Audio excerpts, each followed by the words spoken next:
قل يا عبادي الذين أسرفوا على أنفسهم لا تقنطوا من رحمة الله ومن يضلل فلا هادي له. أشهد أن لا إله إلا الله وحده لا شريك له وأشهد أن محمدا عبده ورسوله لا نبي بعد. أما بعد، يا أيها الذين آمنوا اتقوا الله حق تقاته ولا تموتن إلا وأنتم مسلمون. يا أيها الناس اتقوا ربكم الذي خلقكم من نفس واحدة وخلق منها زوجها وبث منهما رجالا كثيرا ونساء واتقوا الله الذي تساءلون به والأرحام إن الله كان عليكم رقيبا. يا أيها الذين آمنوا اتقوا الله وقولوا قولا سديدا يصلح لكم أعمالكم ويغفر لكم ذنوبكم ومن يطع الله ورسوله فقد فاز فوزا عظيما. أما بعد، فإن أصدق الحديث كتاب الله وخير الهدي هدي محمد صلى الله عليه وسلم وشر الأمور محدثاتها فإن كل محدثة بدعة وكل بدعة ضلالة. Ikhwatul Islam, saudara kaum muslimin, para tetamu Allah rahimani wa rahimakumullah.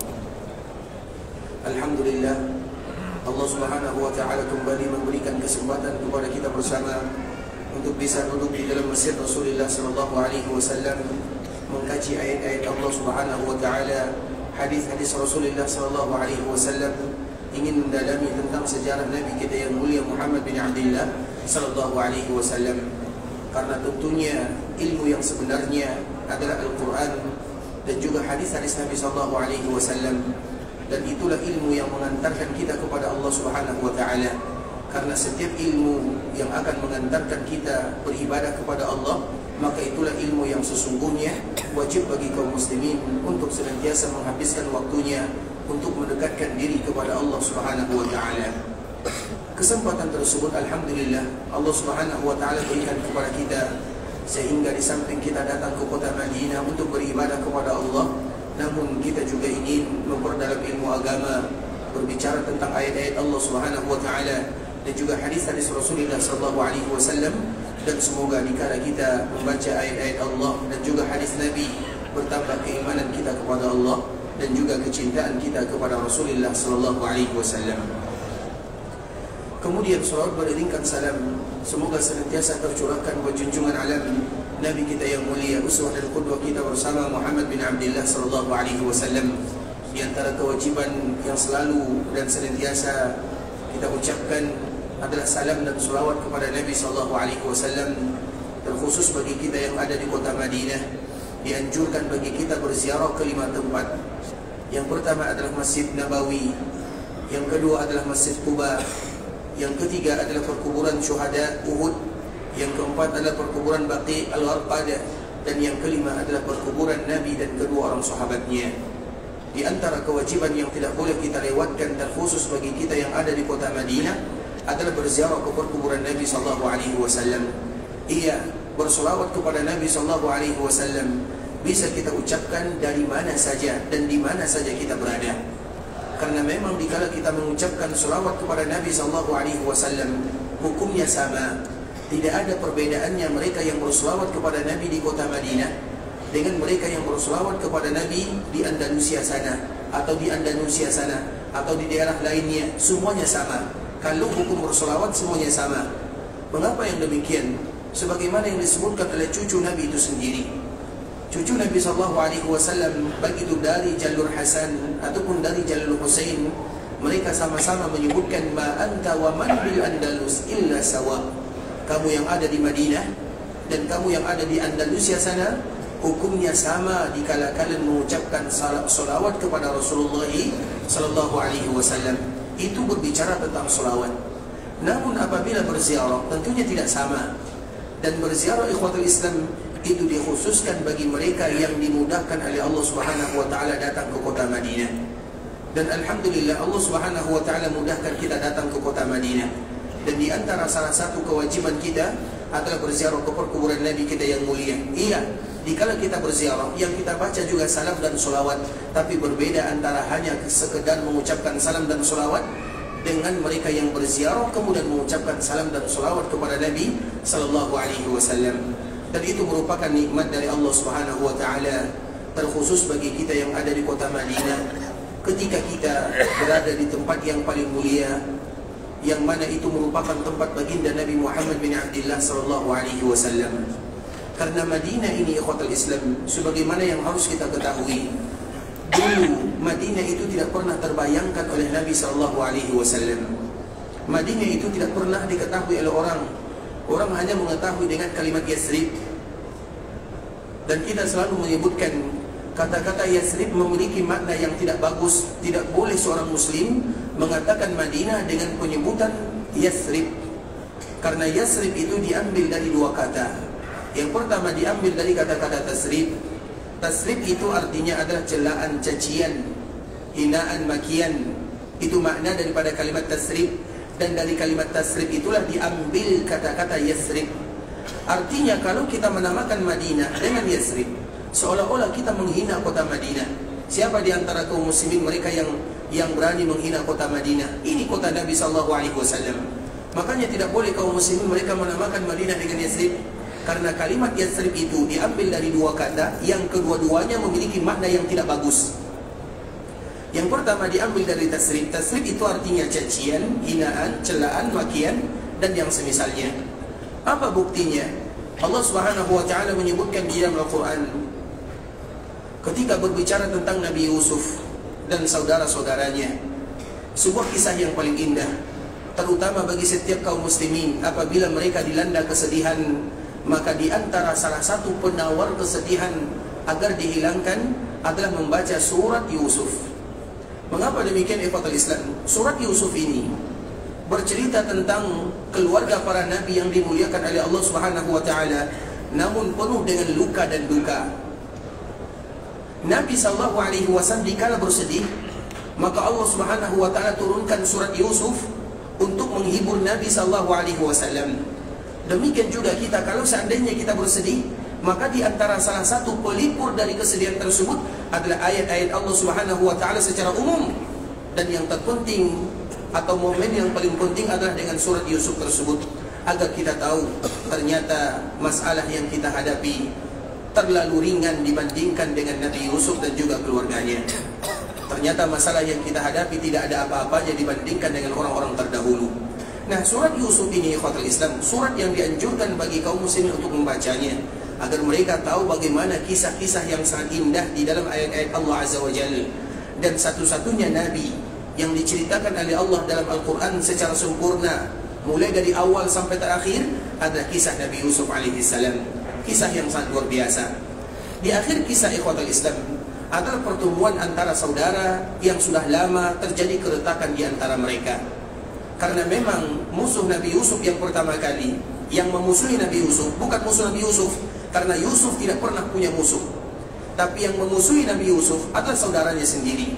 Mereka yang memukulnya, mereka yang memasukkan ke dalam lubang, ke dalam sumur, kemudian mereka pula yang menjualnya, sehingga dengan dijual Nabi Yusuf menjadi seorang budak, kemudian dijual, kemudian dipenjara, kemudian dihukum. Banyak cerita tentang Nabi Yusuf. Setelah Nabi Yusuf mendapatkan ujian yang luar biasa semenjak kecil, baru Allah Subhanahu wa taala memberikan atau mengangkat derajatnya di dunia. Kemudian ikhwatul Islam, pada akhirnya bertemulah dua saudara atau saudara yang sudah lama berpisah. Perpisahan mereka bukan sedikit ikhwatul Islam. Nabi Yusuf berpisah dengan keluarganya, ada yang menyebutkan 30 tahun lamanya, ada yang menyebutkan 40 tahun lamanya. Perpisahan yang sangat lama. Kemudian ikhwatul Islam, pada akhirnya dikala mereka bersua, maka Nabi Yusuf menyebutkan kepada saudaranya yang dulu pernah menzaliminya. Nabi Yusuf tidak pernah dendam, karena memang para nabi tidak pernah punya dendam. Dan kisah Nabi Yusuf ini sama dengan kisah Nabi Muhammad sallallahu alaihi wasallam. Kalimat mereka pun sama. Ketika saudara-saudara Nabi Yusuf datang kepada Nabi Yusuf menghadap ingin minta maaf, apa ucapannya? Qalu tallahi laqad asarakallahu alaina wa in kunna lakhatiin. Kalimat yang diabadikan oleh Allah di dalam surat Yusuf itu juga kalimat yang disebutkan oleh orang-orang Makkah dikala mereka memusuhi Nabi SAW. Kemudian Allah berikan kekuatan kepada Nabi, maka terjadilah Fathu Makkah. Yang memusuhi Nabi bukan orang lain, sama dengan Nabi Yusuf. Yang memusuhi Nabi Yusuf bukan orang lain tapi keluarganya sendiri. Yang memusuhi Nabi juga keluarganya sendiri. pamannya, keponakannya, keluarganya. Banyak yang memusuhi Nabi SAW dari keluarganya. Nah, dikala Allah berikan kemenangan kepada Nabi yang dulu memusuhi Nabi SAW, sekarang seolah-olah berada di bawah Nabi SAW. Kota Mekah yang terkenal dengan orang yang selalu menentang Nabi SAW, yang menzalimi dan yang menyakiti Nabi, sekarang berada di bawah kekuasaan Nabi. Sama kisahnya dengan Nabi Yusuf. Kemudian dikala orang-orang Mekah, mereka berada melihat Nabi SAW, mereka malu karena yang tadi menentang Nabi ada keluarganya, seperti misalnya paman Nabi, kemudian sepupu Nabi. Maka ada salah satu yang namanya Abu Sufyan. Abu Sufyan itu ikhwatul Islam ada dua. Yang pertama Abu Sufyan bin Haris. Dan Haris itu adalah paman Nabi SAW. Bahasa kitanya paman kontan Nabi SAW. Abang daripada Abdullah. Abdullah itu adalah ayah Nabi SAW. Salah satu saudara Abdullah namanya Al-Haris. Dan di antara salah satu anak Al-Haris ini namanya adalah Abu Sufyan. Abu Sufyan ini berarti sepupu Nabi SAW. Sebenarnya dia yang membela Nabi SAW, namun terbalik, dia yang memusuhi Nabi SAW. Padahal dia teman bermain Nabi, dia sama tumbuh dengan Nabi, satu keluarga, ayah mereka sama saudara. Yang satu anak pamannya, yang satu juga anak pamannya. Artinya mereka sepupu dekat, hubungan paling dekat. Tapi dia yang memusuhi Nabi SAW. Begitu juga dengan Abu Sufyan yang kedua, Abu Sufyan bin Harb, yang dia juga merupakan keluarga Nabi. Bukankah Abu Sufyan bin Harb ini adalah mertua Nabi SAW? Bukankah Ummu Habibah yang bernama Ramlah adalah putrinya, yang menjadi istri Nabi SAW? Kedua-duanya mereka memusuhi Nabi SAW. Mereka garis depan yang menjadi musuh Nabi SAW. Kemudian ikhwatul Islam, dikala Mekah sudah dikuasai, artinya tidak bisa lagi mereka melawan. Kemudian Nabi pun datang ke sana. Ketika Nabi datang, ada sebahagian sahabat yang semangat. Mereka pun mengatakan, al-yaum yaumul malhamah. Hari ini adalah hari yaumul malhamah. Hari ini adalah hari kita balas dendam kepada mereka yang dulu menyakiti Nabi SAW. Sehingga orang-orang Mekah mereka semuanya takut. Karena sekarang mereka tidak berdaya. Mereka di bawah kekuasaan Nabi. Sehingga sebahagian apalagi ditambah dengan kalimat yang terucap dari sebahagian mulut para sahabat yang mereka semangat dan cinta kepada Nabi. Mereka tidak ingin Nabi, darah Nabi yang dulu atau pengorbanan Nabi selama Nabi berdakwah di Mekah, mereka tidak ingin hilang sia-sia. Mereka ingin menuntutnya. Sehingga mereka mengatakan hari ini adalah hari di mana kita memberikan pembalasan. Tapi apa kata Nabi? Tidak. Hari ini adalah hari Yaumul Marhamah. Adalah hari di mana kita berkasih sayang, di mana kita saling memaafkan. Dan itu bukan perkara yang mudah. Jarang yang bisa melakukannya. Tapi itu dibuktikan oleh Nabi Muhammad SAW, sebagaimana juga dibuktikan oleh Nabi Yusuf alaihissalam. Kezaliman yang luar biasa, namun mudah bagi mereka untuk memaafkannya. Pelajaran bagi kita bersama, kalau ada di antara karib kerabat keluarga yang pernah zalim kepada kita bersama, maka terimalah dengan lapang dada. Jangan pernah mengatakan aku akan balas dendam suatu saat nanti, karena itu bukan tipe para nabi dan para rasul serta orang-orang yang mulia. Kemudian ikhwatul Islam, ketika Mekah sudah berada di bawah kekuasaan Nabi, maka orang-orang Quraisy yang mereka juga berasal dari keluarga Nabi ingin minta maaf. Tapi dikala mereka ingin memulai minta maaf, apa bahasanya? Bagaimana cara mereka memulainya? Maka bahasa yang mereka ucapkan sama dengan bahasa yang diucapkan oleh keluarga dan saudara Nabi Yusuf. Sama. Keluarga Nabi Yusuf, saudara-saudara Nabi Yusuf, sekarang mereka tidak lagi bisa berkutik. Mereka tidak lagi bisa melakukan hal yang semena-mena terhadap saudaranya. Saudaranya adalah seorang perdana menteri. Saudaranya adalah seorang yang terpandang. Bagaimana mereka bisa berbuat? Kemudian mereka malu, tapi mereka harus mengucapkan kata-kata maaf. Bagaimana tata caranya? Maka saudara Nabi Yusuf mereka menyebutkan, qalu tallahi laqad asarakallahu alaina wa in kunna lakhatiin. Mereka pun mengatakan, demi Allah, sesungguhnya engkau telah dilebihkan oleh Allah. Mereka mengatakan kepada Nabi Yusuf, laqad asarakallahu alaina, Allah lebihkan engkau daripada diri kami. Wa in kunna lakhatiin, dan kami mengakui bahwa kami dulu adalah orang-orang yang bersalah. Kalimat yang sama juga diucapkan oleh orang-orang yang ada di Mekah dikala mereka ingin memulai minta maaf kepada Nabi SAW. Mereka mengatakan dan datang kepada Nabi sambil menundukkan kepala. Qalu, tallahi laqad asaraqallahu alaina wa in kunna lakhatiin. Kalimat yang sama persis bahasanya. Kemudian jawabannya apa? Jawaban Nabi Muhammad SAW itu juga jawaban Nabi Yusuf. Sama jawabannya. Jawabannya ayat berikutnya. Qal la tasriba alaikumul yawm yaghfirullahu lakum wa huwa arhamur rahimin. Qal, Nabi Yusuf mengatakan, dan Nabi Muhammad juga mengatakan kalimat yang sama. La tasriba, diambil dari kata-kata yasrib agar kita tahu apa makna yasrib. Qal la tasriba alaikumul yawm, tidak ada celaan bagi kalian, tidak ada hinaan bagi kalian, tidak ada cacian bagi kalian. Jadi arti tasrib itu adalah hinaan, cacian, kalimat-kalimat yang tidak bagus, yang tidak mungkin terucap dari lisan seorang muslim. Makanya Nabi Yusuf mengatakan kepada saudaranya dikala saudaranya minta maaf. Dan mereka adalah para nabi, para rasul, orang-orang yang bersih hatinya, suci dirinya. Mereka tidak pernah dengki, mereka tidak pernah iri, mereka adalah orang yang paling pemaaf. Mereka pun mengatakan kalimat yang sama. Nabi Muhammad SAW mengucapkan, dan Nabi Yusuf juga mengucapkan, qala la tasriba alaikumul yawm, tidak ada celaan bagi kalian. Artinya, aku tidak akan pernah menghina kalian pada hari ini. Walaupun aku sudah punya kekuasaan, punya kekuatan, aku tidak pernah dendam, aku tidak pernah menghina, aku tidak pernah mencela kesalahan-kesalahan yang pernah kalian lakukan pada masa lampau. Itulah yang diucapkan oleh Nabi Yusuf, dan itu juga yang diucapkan oleh Nabi Muhammad. Padahal kalau kita lihat, kalau kita kenang ikhwatal Islam, karena biasanya kalau masalah kesalahan, rata-rata kita semuanya adalah ahli sejarah. Artinya semua kesalahan orang pasti kita ingat. Makanya disebut dengan ahli sejarah. Sejarah mengingat kesalahan yang pernah dilakukan oleh orang lain terhadap kita. Nah, ahli sejarah masalah ini harus dihilangkan. Dan itu tidak ringan, berat sekali ikhwatul Islam. Namun para nabi adalah contoh dan suri tauladan. Makanya dengan mudah mereka mengatakan, qala la tasriba alaikumul yawm yaghfirullahu lakum. Aku tidak pernah menghina kalian, aku tidak punya pernah dendam kepada kalian, aku sayang kepada kalian wahai saudara-saudaraku. Yaghfirullahu lakum, dan Allah pasti akan ampunkan dosa kalian, kesalahan kalian, karena Allah adalah zat yang maha pengampun dan maha penyayang. Itu kalimat yang diucapkan oleh Nabi Yusuf, dan itu pula kalimat yang diucapkan oleh Nabi Muhammad SAW. Apa yang terjadi dengan kalimat ini?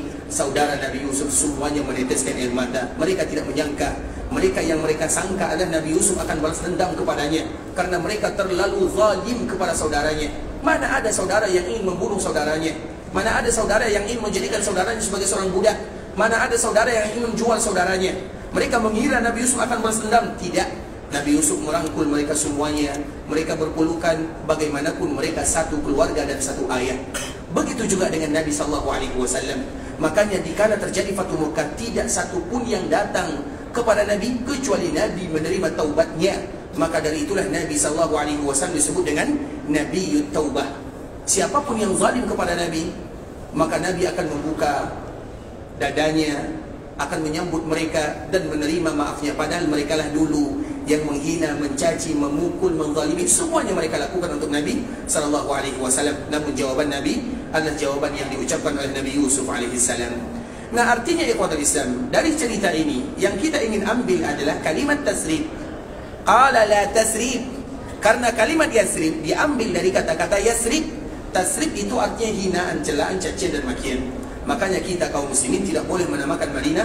Jadi kalau ada di antara kita yang bercerita ini Madinah, namanya Yasrib, tidak usah lagi dinamakan Madinah dengan Yasrib. Yasrib itu adalah nama expire kalau bahasa kitanya, nama yang masa lalu. Semenjak Nabi berada di sini, jangan pernah lagi menamakan Madinah dengan Yasrib, karena yang menamakan Madinah dengan Yasrib itu hanya dua. Yang pertama adalah orang-orang munafikun di zaman Nabi tentunya, dan yang kedua orang-orang yang benci kepada Nabi alias orang-orang kafirun, yaitu orang-orang musyrikun yang ada di Mekah.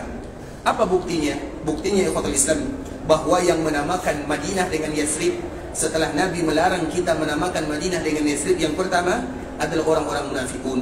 Orang munafikun, mereka tidak mau menamakan Madinah dengan Al-Madinah. Mereka selalu menamakan Madinah dengan Yasrib.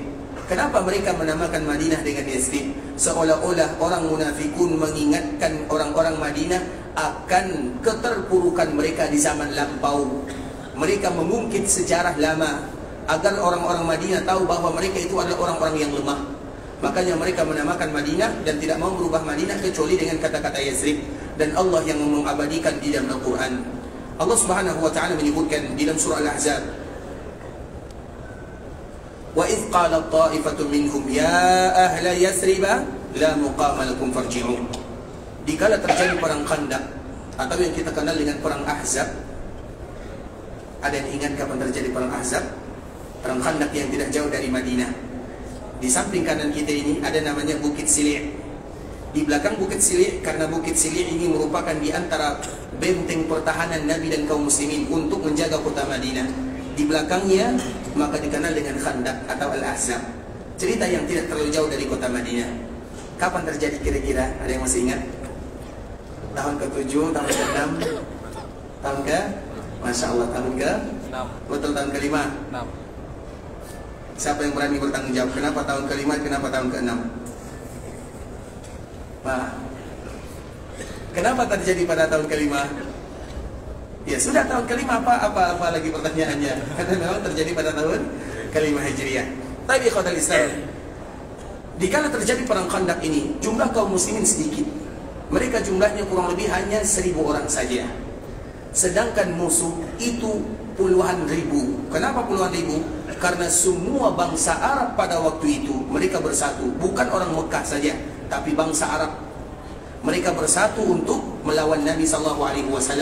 Bangsa Arab yang tidak beriman dan orang-orang Yahudi yang ada di dalam Madinah, mereka bersatu untuk menyerang Nabi SAW.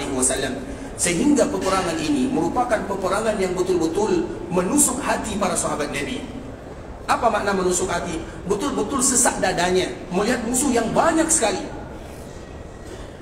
Sehingga Allah Subhanahu wa ta'ala abadikan dalam Quran dan mengatakan, hunalika batuliyal mu'minuna wa zulzilu zilzalan syadida. Pada hari itu kalian harus tahu bagaimana keadaan para sahabat Nabi. Mereka betul-betul diuji dengan ujian yang luar biasa. Wa zulzilu, seolah-olah bumi ini, seolah-olah mereka merasakan bumi ini ada gempa.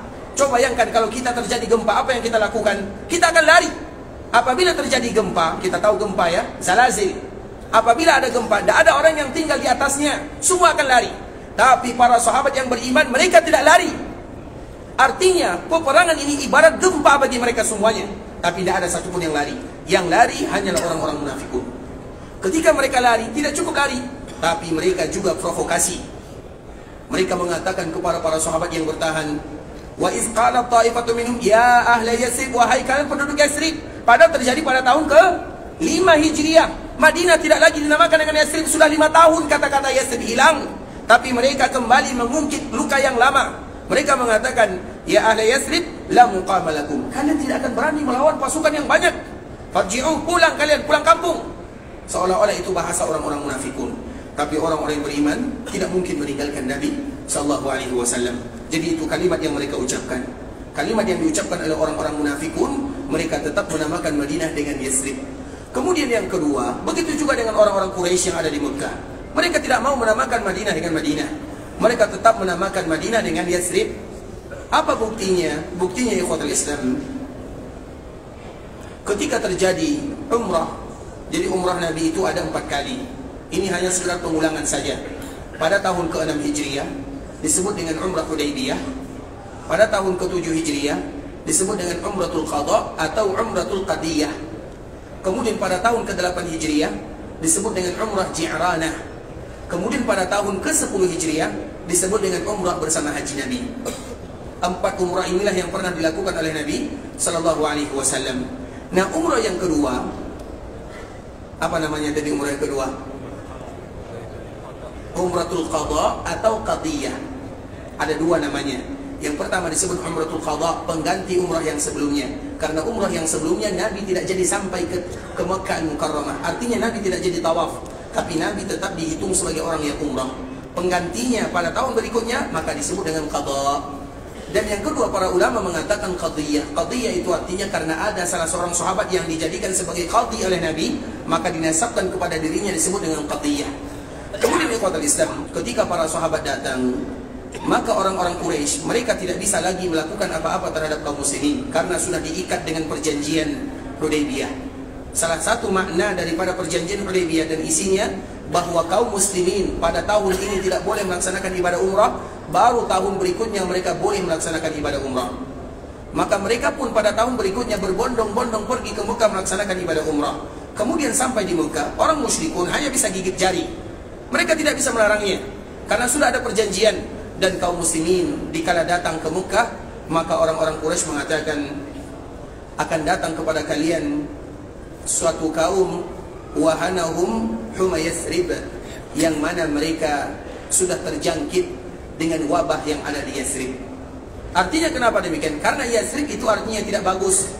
Yathrib itu dinamakan dengan Yathrib karena memang Yathrib itu artinya hinaan, celaan dan cacian. Karena memang kota Madinah dulu kala sebelum Nabi datang ke sini, namanya Yathrib sesuai dengan keadaannya, kondisinya, situasinya. Situasi Madinah, situasi yang tidak bagus. Situasi Yathrib adalah daerah yang penuh dengan wabah. Makanya ibunda kita Aisyah mengatakan bukan hanya sekedar wabah, aubah. Aubah itu artinya auba'u ardillah, daerah yang banyak wabah penyakitnya, bukan hanya sekedar wabah. Jadi tidak ada orang yang bisa bertahan di kota Madinah kecuali penduduk Madinah asli. Karena mereka sudah terbiasa dengan keadaan. Kalaupun mereka keluar mau kemana keluarnya? Airnya sudah menjadi kuning, daerahnya tidak bagus dihuni, sehingga tidak ada orang yang datang ke kota Madinah kecuali mereka tidak bertahan. Tapi salah satu, makanya selalu kami menyebutkan ikhwatul Islam, kalau ada di antara kita yang demam, yang sakit, dikala mereka berada di kota Madinah, maka obatnya sebagaimana orang Madinah mencari obatnya, dan sebagaimana disebutkan oleh Nabi SAW, yaitu susu unta dan kencing unta. Sesekali coba kencing unta. Kami tidak pernah merasakannya, tapi nanti bagi kita sesekali, dan itu adalah obat. Padahal itu adalah kencing. Coba bayangkan kencing, tapi jadi obat terkhusus bagi kita yang ada di kota Madinah. Terutama bagi kita yang tidak cocok keadaannya, maka nanti dikala dia berbaring, beli kencing unta, minumkan, langsung sehat insyaAllah. Ikhwatul Islam, saudara kaum muslimin, artinya Madinah adalah daerah yang tidak bagus karena namanya Yathrib. Makanya kita tidak boleh menamakan Madinah dengan Yathrib. Kemudian Madinah Yathrib, Yathrib ini tadi diambil dari kata-kata tasrib yang pertama. Yang kedua diambil dari kata-kata saroba. Tadi ada tasribnya ta, sa, ra, ro, ya, ba. Sekarang dari sa, ro, ba saja, 3 kata atau 3 huruf. Artinya juga tidak bagus. Artinya adalah pembunuhan. Karena memang sebelum Nabi datang ke sini, suku-suku yang ada di dalam Madinah tidak pernah akur. Mereka tidak pernah damai. Artinya mereka senantiasa bergaduh antara satu dengan yang lainnya. Maka sesuai dengan namanya. Kemudian ikhwatul Islam, datanglah Nabi SAW ke kota Madinah. Dengan datangnya Nabi ke kota Madinah, maka Madinah berubah begitu indah menjadi daerah yang paling diminati dan tempat bahkan dianjurkan kaum muslimin kalau seandainya mereka bisa tinggal di kota Madinah, maka tinggallah di dalamnya. Bahkan kalau seandainya mereka bisa wafat di kota Madinah, maka wafatlah di dalamnya. Sehingga Nabi SAW mengatakan, "Man istata'a minkum an yamuta bil Madinah falyamut biha." Barang siapa di antara kalian yang sanggup wafat di kota Madinah, maka wafatlah di sana. Kenapa demikian? Karena semua mereka yang wafat di kota Madinah, aku yang akan menjamin syafaat untuk dirinya. Bukan keutamaan yang biasa-biasa, tapi luar biasa. Artinya semua mereka yang wafat, karena mereka yang tinggal di kota Madinah, tidak ada kecuali mereka yang mengharapkan pahala dari Allah Subhanahu wa taala. Madinah itu ikhwatul Islam, kalau dibandingkan dengan daerah-daerah yang lainnya, biasa-biasa saja. Artinya Madinah keutamaannya itu adalah Madinahnya, tanah haramnya. Itulah yang membuat Madinah menjadi tanah yang diminati oleh kaum muslimin untuk tinggal di dalamnya. Makanya mulai dari zaman sahabat, ketika Nabi wafat, mereka tidak ingin tinggal, atau sebagian mereka ingin keluar dari kota Madinah karena tidak ada penghidupan di dalam kota Madinah. Sehingga mereka pergi ke daerah yang kaya. Ada yang pergi ke Syam, ada yang pergi ke Irak, ada yang pergi ke Yaman, ada yang pergi ke sana. Semuanya pergi. Kemudian salah seorang sahabat mengatakan, salah satunya adalah Abu Sa'id Al-Khudri radhiyallahu ta'ala anhu, menyebutkan hadis Nabi ini. Tidak satu pun mereka yang sabar tinggal di kota Madinah, kecuali Nabi pasti memberikan syafaat dan syahadah kepada dirinya. Kenapa ada syafaat? Kenapa ada syahadah? Apa perbedaan antara dua kalimat ini? Syafaat diberikan kepada mereka yang melakukan kesalahan. Syahadah diberikan kepada mereka yang melakukan kebaikan. Artinya di kota Madinah tidak ada jaminan kalau tidak ada orang yang melakukan kesalahan di dalamnya. Tidak ada jaminan demikian. Artinya penduduk Madinah atau mereka yang datang ke kota Madinah, mereka manusia, mereka juga melakukan kesalahan dan dosa. Tapi walaupun demikian, maka Nabi memberikan syafaat kepada mereka semuanya. Karena kalimat kata-kata syafaat tidaklah diberikan kecuali kepada hamba yang melakukan kesalahan dan dosa. Sedangkan kalimat saksi, karena Nabi menjadi syafaat untuk dirinya, atau Nabi menjadi saksi untuk dirinya, menjadi syafaat untuk mereka yang melakukan kesalahan dan dosa.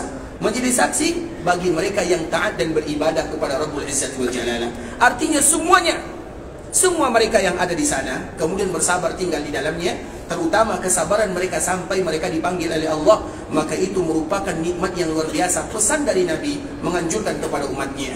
Maka kita lihat di ikhwatul Islam, banyak orang yang bukan berasal dari Madinah asli, tapi mereka ingin menghabiskan umurnya di kota Madinah. Mereka ingat pesan Nabi SAW, "Man istata'a minkum an yamuta bil Madinah falyamut biha." Barang siapa di antara kalian yang bisa wafat di kota Madinah, wafatlah di sana. Apa makna bisa wafat di kota Madinah? Artinya barang siapa yang bisa tinggal lama di dalamnya sampai dia dipanggil oleh Allah. Dan kita juga saksikan di kota Islam betapa banyak kaum muslimin, baik itu dari berbagai dunia. Dan itu kita saksikan bahwa dikala kita datang ke kota Madinah, 5 kali kita sholat fardu, 5 kali pula lah kita mensolatkan saudara-saudara kita yang dipanggil oleh Allah Azza wa Jalla. Mereka yang disolatkan di sini, jangan kita kira semuanya berasal dari penduduk asli, enggak. Bukan hanya dari Madinah saja, enggak, dari semuanya, dari semua negara. Bahkan kita saksikan betapa banyak saudara-saudara kita yang datang melaksanakan ibadah umrah. Kita tidak tahu apa rahasia mereka dengan Allah. Banyak di antara mereka yang berdoa, "Ya Allah, jadikan kota wafatku adalah kota Madinah." Kita tidak tahu. Dan itu sudah banyak sekali ikhwatul Islam. Dan selalu kami menceritakan, ada orang yang sorenya masih segar, bugar, masih muda. Kemudian bahkan kami berjumpa dengannya. Di pagi harinya ketika melaksanakan sholat subuh dibangunkan, dia tidak bangun-bangun lagi. Dia wafat di sini. Padahal masih muda, tidak ada sakit sedikit pun. Kita tidak tahu, bisa jadi itu merupakan doa di dalam sujudnya, bisa jadi itu merupakan doa yang selalu dia minta kepada Allah. Dan banyak sekali buktinya ikhwatul Islam, betapa banyak di antara kaum muslimin mereka yang jujur di dalam doanya. Ya Allah, wafatkan aku di kota Madinah. Allah kabulkan doa mereka untuk mendapatkan syafaat dan jaminan syafaat dari baginda Nabi Muhammad bin Abdullah SAW. Artinya saking mulianya kota Madinah, bahkan karena kemuliaan kota Madinah, Nabi panggil umatnya, atau Nabi memberikan motivasi. Barang siapa yang bisa wafat, maka wafatlah di sana. Dan tidaklah kita wafat di suatu kota, di suatu daerah yang disebutkan oleh Nabi, kecuali daerah tersebut memiliki keutamaan yang sangat luar biasa. Dan yang pertama kali membuktikannya tentunya Nabi itu sendiri. Nabi menganjurkan kepada umatnya, Nabi pun wafat di kota Madinah. Dan itulah yang kita bahas ikhwatul Islam, bagaimana wafatnya Rasulullah SAW di kota Madinah, sambungan dari pelajaran kita yang sebelumnya. Dan kita harus ingat ikhwatul Islam, kota Madinah, kota tempat Nabi SAW berhijrah, dengannya disebut dengan Darul Hijrah. Kota Madinah adalah kota di mana membuat kita semangat beribadah kepada Allah, membuat iman kita seolah-olah naik. Dengan itu pula kota Madinah disebut dengan Darul Iman. Kota Madinah memiliki keutamaan yang luar biasa, sehingga Nabi SAW betul-betul mencintainya dan mengucapkan sebuah kalimat, "Al-mahya mahyakum wal mamatu mamatukum." Wahai penduduk Madinah, aku akan hidup bersama kalian untuk selama-lamanya, dan aku juga wafat di tengah-tengah kalian, dan aku tinggal di Madinah juga untuk selama-lamanya. Dan itu merupakan di antara kemuliaan kota Madinah, di mana yang tinggal di dalamnya adalah Rasulullah SAW. Kemudian di kota Islam, ketika Nabi SAW tinggal di kota Madinah, kemudian di akhir kehidupan Nabi SAW, Nabi SAW juga manusia sama dengan manusia yang lainnya. Dan itu poin yang harus selalu kita ingat di kota Islam. Karena tidak ada yang namanya manusia kekal dalam kehidupan dunia. Poin penting yang harus kita pahami baik-baik, tidak ada yang namanya kekal dalam kehidupan dunia.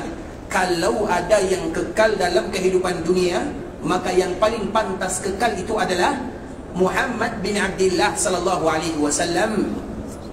Artinya kalau Nabi wafat, maka yang lain lebih pantas untuk wafat. Sehingga dengan bahasa itulah Allah Subhanahu wa taala menyebutkan, "Wa ma ja'alna li basyarin min qablikal khuld." Tidak ada satupun yang namanya manusia. Para nabi mereka manusia atau bukan? Manusia. Para rasul mereka manusia atau bukan? Manusia. Para wali mereka manusia atau bukan? Semuanya disebut dengan bashar. Yang namanya bashar masuk ke dalam ayat ini. Wa ma, tidak ada satupun dinafikan dengan mutlak. Wa ma ja'alna li basyarin min qablika. Apa artinya? Tidak ada satupun yang namanya bashar sebelum dirimu, sebelum Nabi SAW. Wa ma ja'alna li basharin min qablika al-khuld. Tidak ada yang namanya mereka kekal tinggal dalam kehidupan dunia. Tidak ada. Afa imita, karena kalau engkau wafat, fahumul khalidun. Apakah mereka akan kekal? Artinya engkau saja wahai Muhammad wafat, maka mereka lebih pantas wafat. Artinya kalau ada yang kekal, engkau yang pantas kekal. Jadi jangan lagi pernah kita mengatakan ikhwatul Islam, ada nabi ini masih hidup, ada wali ini masih hidup. Ingat ayat Allah Subhanahu wa taala. Tidak ada yang kekal. Kalaupun ada, maka yang pantas adalah Muhammad bin Abdullah sallallahu alaihi wasallam. Bisa dipahami? Paham atau tidak?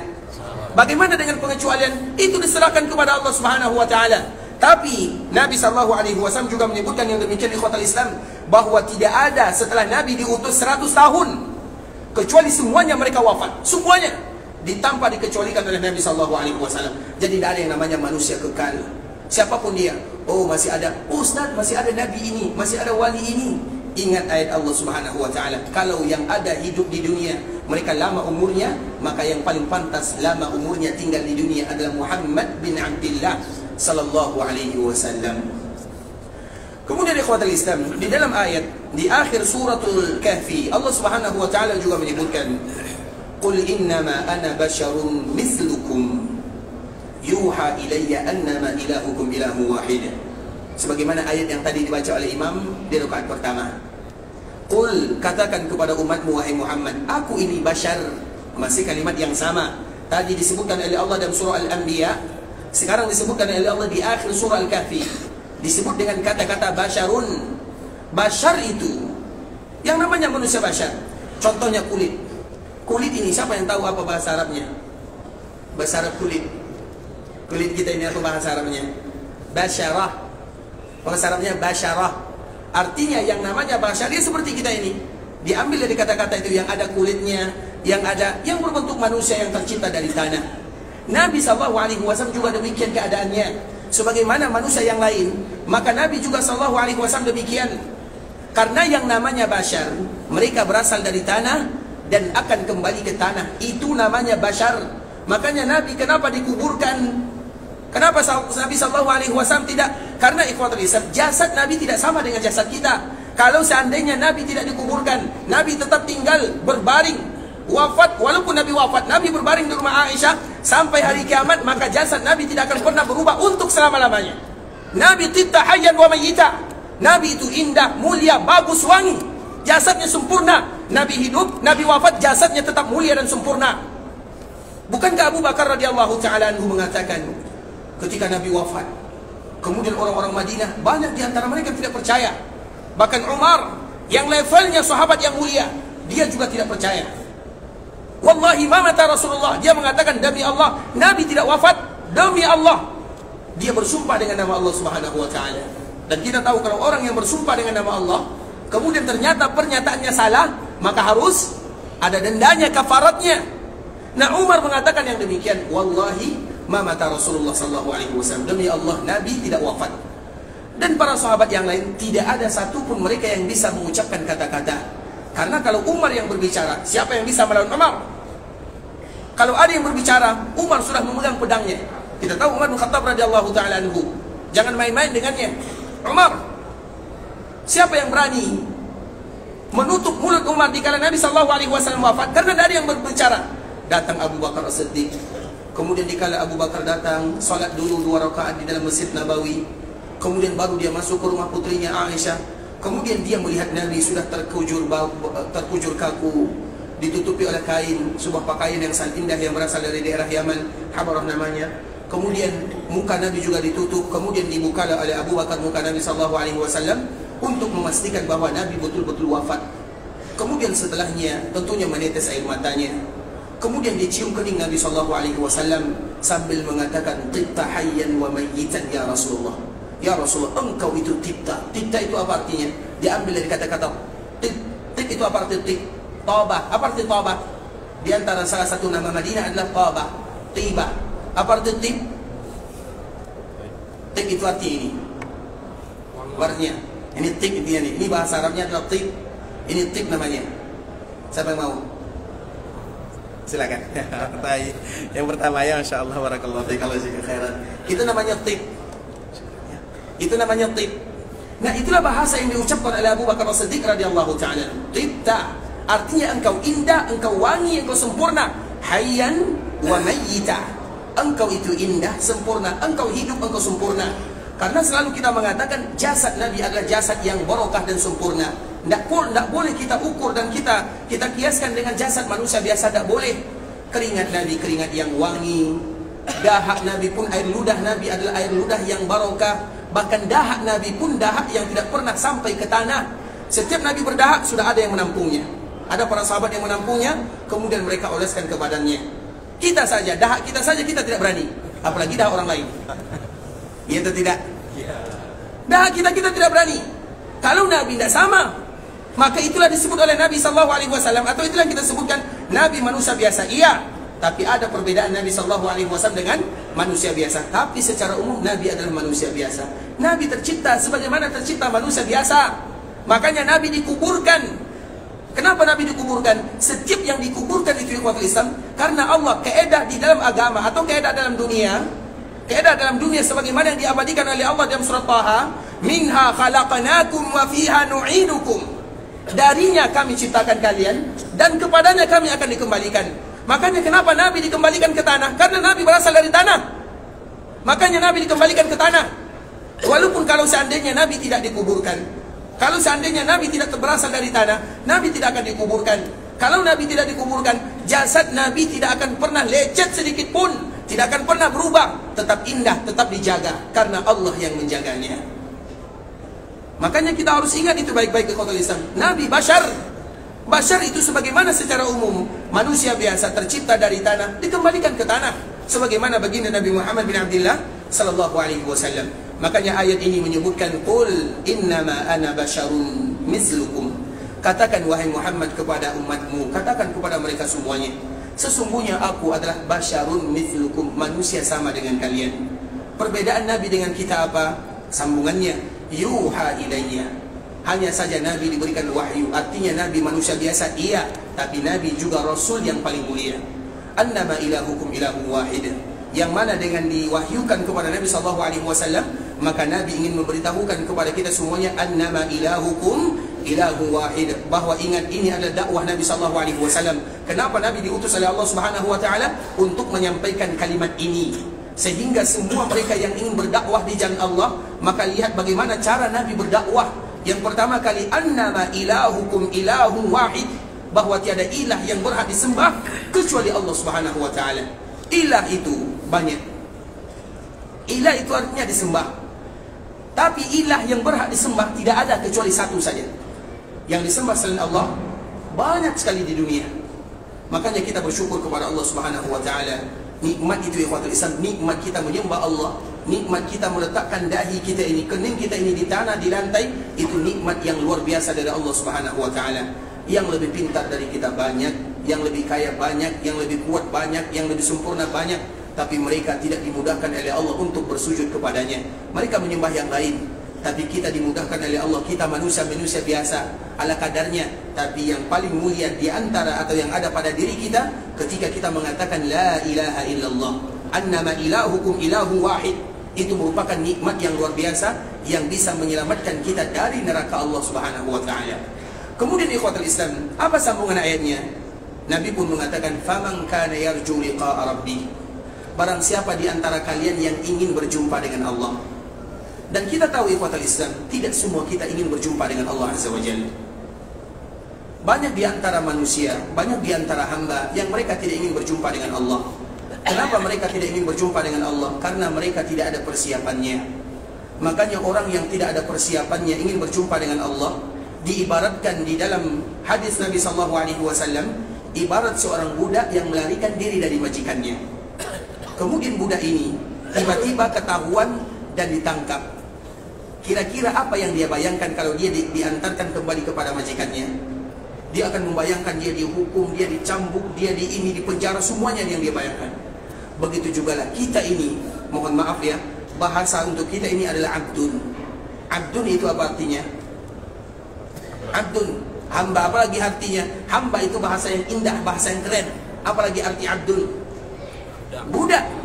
Dan kita bangga menjadi budak Allah Subhanahu Wa Taala. Sehingga kalau kita tidak taat, tidak ada persiapan, kemudian kita kembali kepada Allah, ibarat budak yang melarikan diri, kemudian dia ditangkap, dikembalikan kepada Allah. Dia tidak siap, karena yang dia bayangkan adalah hukuman, ancaman dan neraka Allah Subhanahu wa taala. Artinya semua kita akan dipanggil oleh Allah, karena yang namanya manusia pasti akan meninggal. Tapi banyak di antara mereka yang tidak siap dipanggil oleh Allah Subhanahu wa taala. Bahkan kalau kita bertanya kepada diri kita sendiri, di malam ini siapa di antara kita yang siap dipanggil oleh Allah? Jawaban kita semuanya sama. Kita merasa belum siap dipanggil oleh Allah Subhanahu wa taala. Tapi Nabi atau Allah menyebutkan, "Faman kana yarju liqa'a rabbi." Barang siapa di antara kalian yang ingin bertemu dengan Allah, artinya bukan ingin, semua kita akan bertemu dengan Allah. Seolah-olah Allah Subhanahu wa taala menyebutkan, ingat, orang yang ingin kembali kepada Allah banyak macamnya, banyak berbagai bentuknya, jenisnya. Dan Nabi menyebutkan, kalau kalian ingin betul-betul berjumpa dengan Allah dalam keadaan perjumpaan yang mengembirakan. Makanya kita lihat sebahagian kaum muslimin, mereka meninggal dalam keadaan bahagia. Seperti misalnya Abu Hurairah radhiyallahu ta'ala anhu, dikala dibicarakan tentangnya adalah sakaratul maut, dikala diceritakan kepadanya tentang bagaimana dia wafat, apa jawabannya? Marhaban bil maut. Selamat datang wahai kematian. Kenapa dia berani mengatakan kalimat ini? Karena dia tahu banyak bekalnya, banyak yang akan dia bawa berjumpa dengan Allah Subhanahu wa taala. Karena dalam sebuah hadis ikhwatul Islam disebutkan, hadis yang diriwayatkan atau yang dibawakan oleh sahabat Barra bin Azib radhiyallahu taala anhu, seorang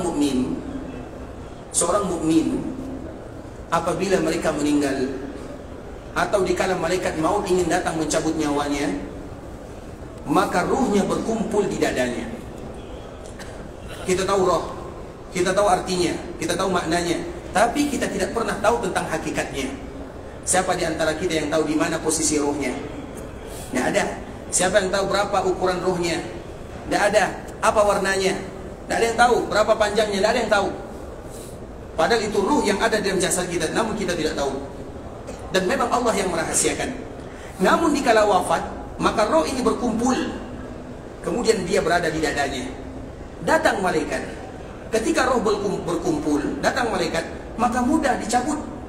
Makanya seorang mukmin ikhwatul Islam, mereka keluar rohnya ibarat air yang dituangkan ke gelas, mudah sekali.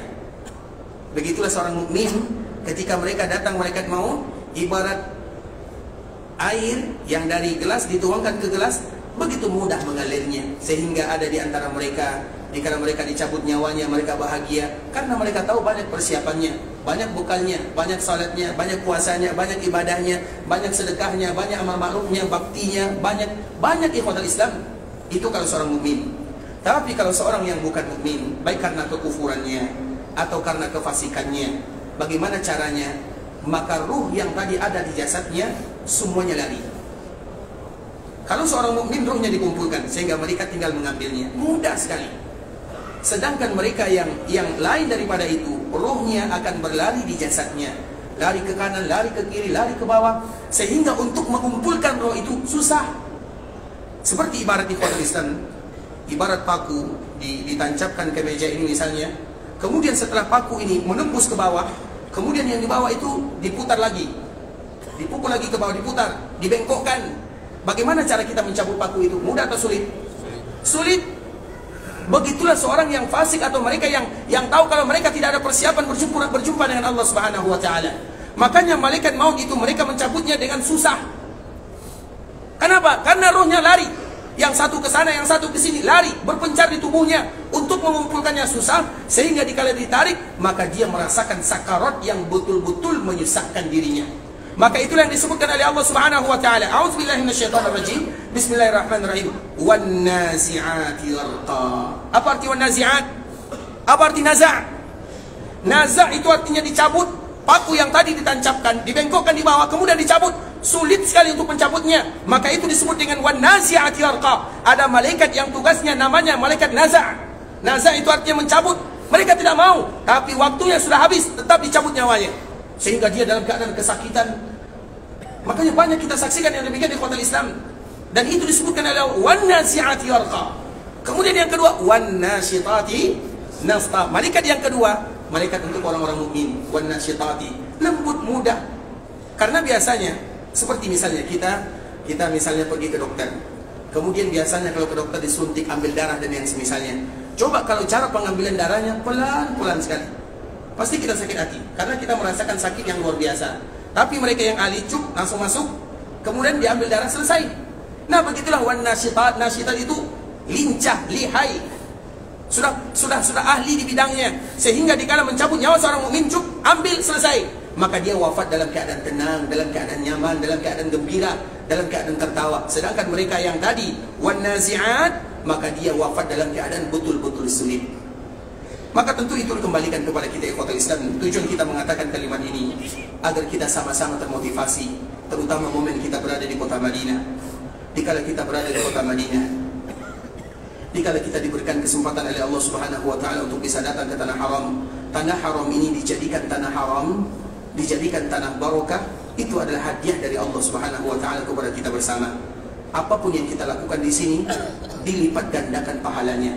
Ibadah yang kita lakukan sama, tapi pahalanya tidak pernah sama.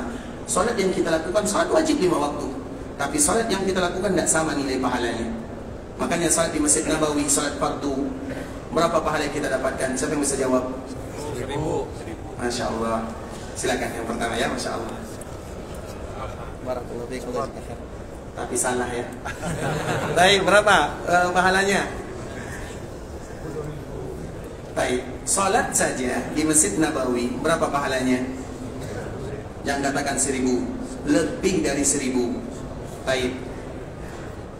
Berapa? Semuanya salah ya. Baik. Salat biasa yang kita lakukan di sini pahalanya lebih dari 1000. Lebihnya kita tidak tahu. Tidak boleh kita mengatakan 10.000 karena tidak ada dalilnya. Tapi yang ada dalilnya lebih dari 1000. Berapa kelebihannya? Tergantung. Bisa jadi 1000, bisa jadi 2000, bisa jadi 10.000, bisa jadi 100.000, kita tidak tahu. Yang penting lebih dari 1000. Itu kalau salat biasa, kalau salat sendirian. Kalau salat berjamaah? Kalau salat berjamaah? Kalau salat berjamaah saja di daerah kita atau di masjid biasa, pahalanya sama, dilipat gandakan 27. Kemudian kita salatnya di sini berjamaah di Nabawi, berarti lebih daripada 27.000. Bagaimana pula di tanah haram Makkah Al-Mukarramah? Berapa pahalanya kalau salat berjamaah? Bukan 100.000 lebih. Nah, dikalikan saja. Artinya ikhwatul Islam, bukankah itu bonus dari Allah Subhanahu wa taala untuk kita bersama? Padahal salatnya itu saja. Zikir yang kita baca juga tidak ada zikir yang baru. Apakah ada zikir yang baru di dalam salat? Apakah ada orang yang zikirnya ditambah dikala mereka melakukan salat? Zikirnya itu saja. Yang kita baca di kampung, di daerah kita, itu yang kita baca di sini. Tapi pahalanya, ingat, tidak sama. Al-Quran yang kita baca tidak ada bedanya. Al-Quran di semua dunia ini sama, kecuali Quran yang ada di sana, yang ada di sono. Yang ada di sana silahkan terjemahkan sendiri. Artinya semuanya sama. Al-Quran yang kita baca sama nilainya, tapi pahalanya tidak akan pernah sama. Sedekah begitu juga, ibadah begitu juga. Artinya semuanya. Apa maknanya? Itu bonus dari Allah Subhanahu wa taala agar semua kita yang datang melaksanakan ibadah dimudahkan oleh Allah untuk datang ke kota Mekah, datang ke kota Madinah, manfaatkan momen ini untuk beribadah. Karena kita tidak tahu, bisa jadi umur kita tinggal 1 tahun atau 2 tahun, dan itu ada alasan Allah untuk menghapuskan dosa-dosa kita bersama, dan semoga Allah menghapuskan dosa-dosa kita bersama. Ikhwatul Islam, saudara kaum muslimin, para tetamu Allah rahimani wa rahimakumullah. Tidak terasa ya, baru kita memulai ceramah tapi sudah selesai. Pembahasannya belum sampai, karena tinggal beberapa menit lagi. Kita cukupkan sampai di sini ya. Dan insya Allah besok kita akan kembali menyambungnya. Namun momen hari ini adalah momen di mana kita saling termotivasi, memberikan semangat satu dengan yang lainnya, bahwa yang harus kita ketahui, yang namanya manusia tidak ada yang kekal dalam kehidupan dunia. Makanya tadi kita berbicara tentang Nabi SAW. Kalau Nabi saja wafat, maka yang lain semuanya tanpa terkecuali, maka mereka pun akan wafat apapun derajatnya. Karena manusia yang paling mulia yang pertama adalah Muhammad bin Abdullah, Nabi wafat. Manusia yang kedua yang paling mulia namanya adalah, siapa yang paling mulia yang kedua? Kakek Nabi. Siapa nama kakek Nabi? Ibrahim alaihissalam. Bukan Abdul Muttalib. Baik. Kemudian manusia yang Nabi Ibrahim wafat atau tidak? Wafat. Kemudian manusia yang paling mulia yang ketiga adalah, siapa yang bisa jawab dan bertanggung jawab? Itu yang berat ya. Tanggung jawabnya itu yang berat. Siapa manusia yang paling mulia nomor 3? Silakan angkat tangannya. Siapa berani? Silakan. Nabi Nuh apa alasannya?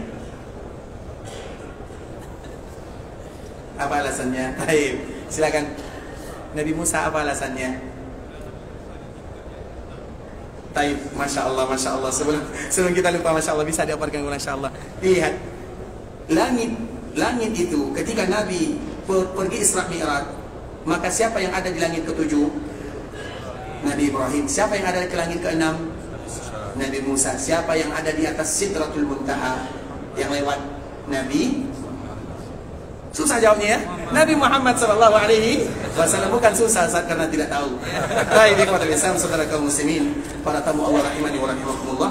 Artinya manusia-manusia yang mulia saja, nomor 1, nomor 2, nomor 3, sebagaimana tadi kita disebutkan. Kemudian baru para nabi ulul azmi berikutnya, mereka wafat. Apalagi nabi-nabi yang lainnya, atau bahkan disebut dengan wali-wali yang lainnya, maka semua mereka wafat sebagaimana para nabi mereka diwafatkan oleh Allah Subhanahu wa taala. Ini kaidah di dalam agama. Ikhwatul Islam, saudara kaum muslimin, para tetamu Allah rahimani wa rahimakumullah. Sampai di sini pembahasan yang bisa kami jelaskan. Yang benar dari Allah Subhanahu wa taala, yang salah dari diri kami pribadi karena kurangnya ilmu kami, karena kebodohan, karena kejahilan, karena ketidaktahuan kami mohon dimaafkan.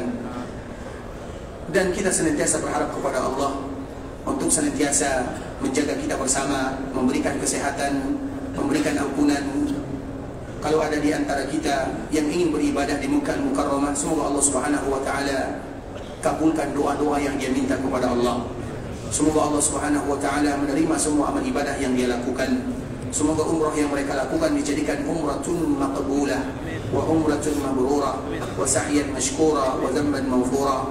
Kalau ada di antara kita yang ingin pulang ke kampung halaman, semoga Allah Subhanahu wa taala mudahkan perjalanannya, lancarkan urusannya, berikan kembali mereka berkumpul bersama keluarga yang mereka tinggalkan dalam keadaan sehat walafiat.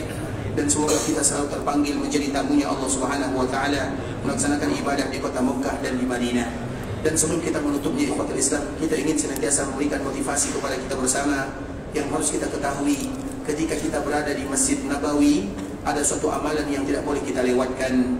Dan amalan tersebut adalah amalan yang mudah, tapi jarang di antara kaum muslimin yang ingat akan amalan tersebut. Amalan itu tidak lain tidak bukan adalah belajar agama Allah Subhanahu wa taala. Semua kita bisa melakukannya. Karena Nabi mengatakan barang siapa yang datang ke masjidku ingin belajar atau mengajar, status mereka sama-sama terhitung sebagai orang yang berjihad di jalan Allah Subhanahu wa taala. Dan semoga kita semua yang ada di sini termasuk orang yang berjihad di jalan Allah Azza wa Jalla. Penyampaian, pemaparan yang kita sebutkan, pembahasan tentang Nabi, semua kita tahu. Tapi yang kita inginkan dikala kita berada di Masjid Nabawi adalah status jihad di jalan Allah Subhanahu wa taala. Jihad dengan tenaga mungkin kita sulit melakukannya. Jihad dengan harta juga sulit bagi kita melakukannya. Tapi duduknya kita di Masjid Nabawi, membaca ayat-ayat Allah dan juga hadis-hadis Nabi, itu adalah jihad dan bagian daripada jihad. Dan status kita disebut dengan orang yang berjihad di jalan Allah Subhanahu wa taala. Dan kita jangan melewatkan kesempatan yang mulia ini, terutama selama kita berada di Masjid Rasulullah sallallahu alaihi wasallam. Kita tutup dengan membaca doa kafaratul majlis. Subhanakallahumma bihamdika asyhadu an la ilaha illa anta astaghfiruka wa atubu ilaik. Wa sallallahu wa sallim ala nabiyyina wa habibina wa khalilina wa sayyidina Muhammadin wa ala alihi wa sahbihi wa sallam tasliman katsira. Assalamualaikum warahmatullahi wabarakatuh.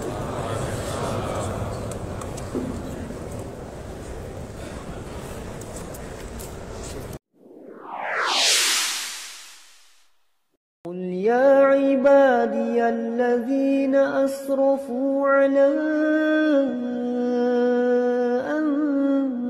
أنفسهم لا تقنطوا من رحمة الله